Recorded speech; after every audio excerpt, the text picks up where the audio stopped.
Fucking watch Doug Ford freak out about homeless camps for about 5 minutes because conservatives in Canada love killing the homeless. They love killing the homeless.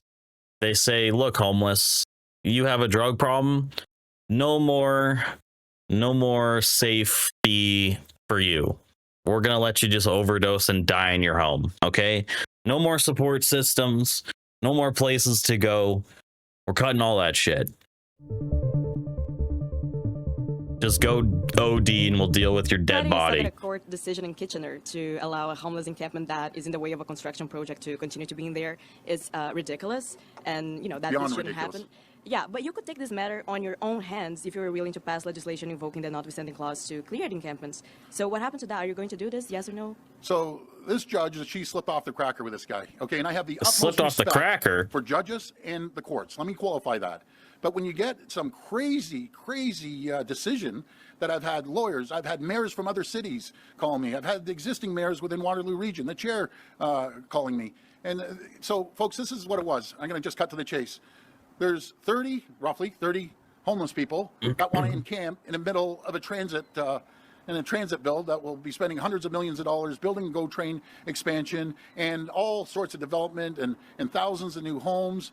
And we're letting 30 people trump millions and millions of transit riders and thousands of people that want homes. And the judge is saying, well, they just have to stay there. You can't move them. You've got to be kidding.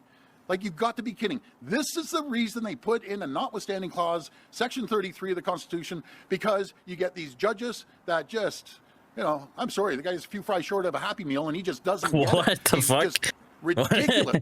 What is Doug Ford on? I love these quotes. What was that? That was a good one. I gotta keep that one. Decisions.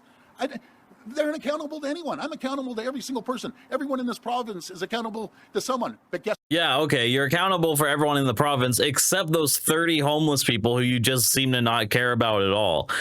You're accountable to everyone except for these struggling homeless people who you just want to run over for these corporate bourgeois billionaires. Who's not accountable? These lifelong judges that can't be touched. No one can touch them. They can come up with radical decisions that is totally against what the people want.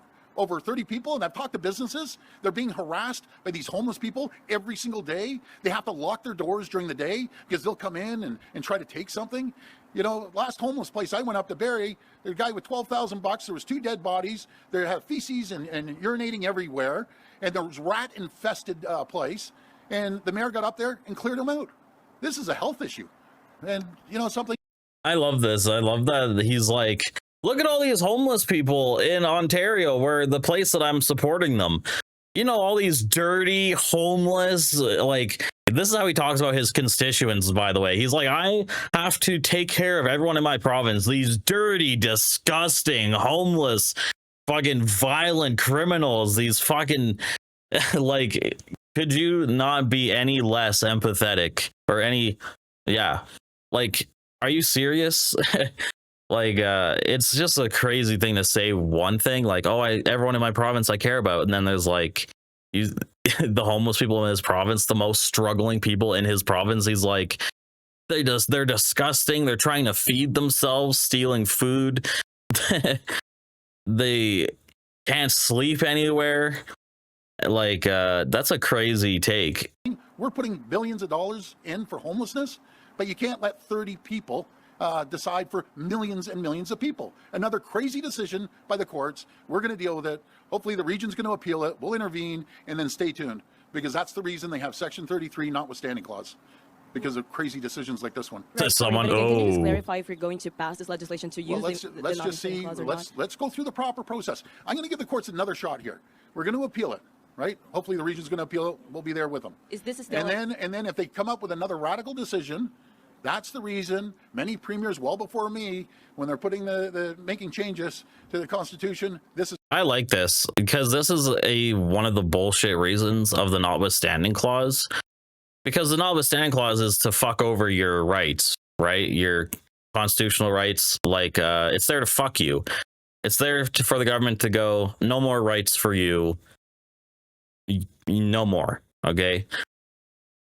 So if he loves freedom and all this shit, he should be for the rights, right?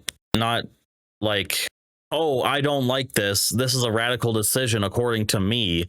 So I'm going to abuse the constitutional cheat code and just do whatever I want. Is one of the ones they demanded to be in there. So this isn't the first crazy decision. It won't be the last one. And speaking of decisions, I'm waiting for the bike lanes. We've been fiddling around with this thing. Goddamn bike lanes aren't being built. I know. I caught myself there. But come on, make a decision. One way or another, then I can make a decision. Just to be clear, Premier, are you like, so if you lose the appeal, are you going to... Okay, I don't care about it. These Canadian reporters are so shit, man. They just ask the same question over and over and over again. Is that every reporter? Like, geez. It seems like Canadians are garbage at asking questions. Someone get some people in there to ask some real questions.